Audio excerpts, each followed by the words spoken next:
Nah, yang pertama, apa itu ekonomi Islam? Jadi, ekonomi Islam adalah sebuah sistem perekonomian yang menjadikan syariat-syariat Islam sebagai landasan dasar dalam setiap hukum dan aktivitas yang berlaku di dalamnya. Kemudian, alasan adanya ekonomi Islam. Yang pertama, masyarakat muslim membutuhkan sistem ekonomi yang memegang ajaran Islam agar terlepas dari keraguan-keraguan dan penyimpangan dari ajaran Islam itu sendiri. Kemudian yang kedua, ekonomi Islam itu bertujuan untuk mencapai kebahagiaan dunia dan akhirat. Nah, lanjut lagi, sudut pandang ekonomi Islam menurut beberapa mazhab. Nah, ada 3.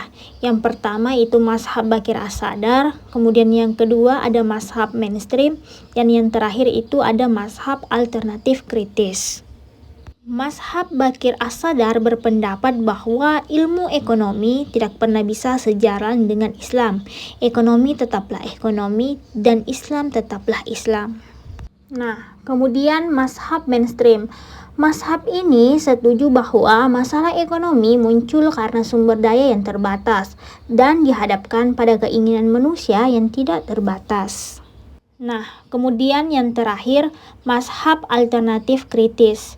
Mazhab Baqir dikritik sebagai mazhab yang berusaha untuk menemukan sesuatu yang baru yang sebenarnya sudah ditemukan orang lain. Nah, berangkat dari pengertian, alasan, serta pendapat menurut beberapa mazhab terkait dengan ekonomi Islam. Nah, selanjutnya kita akan mengetahui bagaimana sih sebenarnya rancang bangun dari ekonomi Islam itu sendiri. Jadi, rancang bangun ekonomi Islam itu sendiri berawal dari teori ekonomi Islam, di mana teori ekonomi Islam itu merupakan bangunan ekonomi Islam yang didasarkan atas 5 landasan, yaitu tauhid, yang kedua adalah adil, kemudian yang ketiga adalah nubuwah, yang keempat adalah khilafah, dan yang kelima adalah ma'ad. Nah, jadi yang pertama adalah tauhid. Tauhid adalah konsep ketuhanan umat Islam terhadap Allah Subhanahu wa Ta'ala. Pembahasan ekonomi Islam berasal dari ontologi tauhid, dan hal inilah yang menjadi prinsip utama dalam syariah. Kemudian yang kedua adil. Nah, adil ialah aktivitas ekonomi yang dijalankan agar tidak terjadi suatu tindakan yang dapat menzalimi orang lain.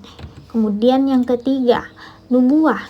Jadi, nubuwah ini merupakan tuntunan untuk percaya dan yakin bahwa ilmu Allah Subhanahu wa Ta'ala benar adanya dan dapat dijalankan oleh seluruh umat Islam, tidak hanya Nabi Muhammad sallallahu alaihi wasallam, sebab ajaran beliau memiliki nilai yang universal. Kemudian yang keempat adalah khilafah. Jadi, khilafah ini atau pemimpin membawa implikasi bahwa pemimpin umat berarti pemerintah. Kemudian yang terakhir adalah ma'ad. Ma'ad ini adalah jalan memperbolehkan mengambil keuntungan dalam melakukan aktivitas perekonomian. Jadi inilah yang menjadi landasan dari rancang bangun ekonomi Islam itu sendiri. Nah, setelah didasarkan 5 landasan, dibangunlah tiang dari ekonomi Islam, di mana tiang ini terdiri atas 3. Nah, yang pertama yaitu multi-type ownership. Jadi kepemilikan multi jenis. Jadi ekonomi Islam itu mengakui 3 kepemilikan, yaitu kepemilikan individu, kepemilikan publik, dan kepemilikan negara. Kemudian yang kedua yaitu freedom to act atau kebebasan berusaha. Ekonomi Islam membebaskan melakukan aktivitas ekonomi selama bukan aktivitas yang dilarang dalam kerangka Islami.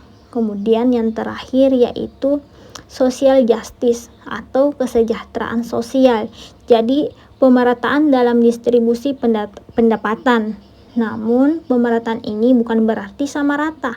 Jadi sama rata melainkan yang sesuai dengan bagiannya. Jadi inilah yang menjadi tiang dari rancang bangun ekonomi Islam itu sendiri, yaitu prinsip dari sistem ekonomi Islam. Nah, setelah adanya landasan dan juga tiang, nah yang terakhir ini adalah atap yang menjadi rancang bangun ekonomi Islam, yaitu akhlak. Jadi, akhlak ini yang menjadi perilaku ekonomi Islam dalam perekonomian, atau bisa diartikan etika yang harus ada dalam aktivitas ekonomi. Jadi, ketika sudah ada landasan kemudian tiang, terbentuklah suatu atap di mana atap ini merupakan akhlak. Jadi inilah yang menjadi bagian dari rancang bangun ekonomi Islam itu sendiri. Jadi dapat disimpulkan bahwa rancang bangun ekonomi Islam itu dapat dibentuk dari landasan, di mana landasan ini merupakan teori ekonomi Islam itu sendiri, kemudian yaitu tiang ini merupakan prinsip-prinsip sistem ekonomi Islam, kemudian yang terakhir adalah atap inilah yang merupakan perilaku Islam dalam bisnis ekonomi Islam itu sendiri. Jadi inilah yang menjadi rancang bangun ekonomi Islam bisa terbentuk. Oke guys, terima kasih sudah menonton. Saya Ulfa Wardani Safitri, mahasiswa Pasca Sarjana Ekonomi Syariah, pamit undur diri.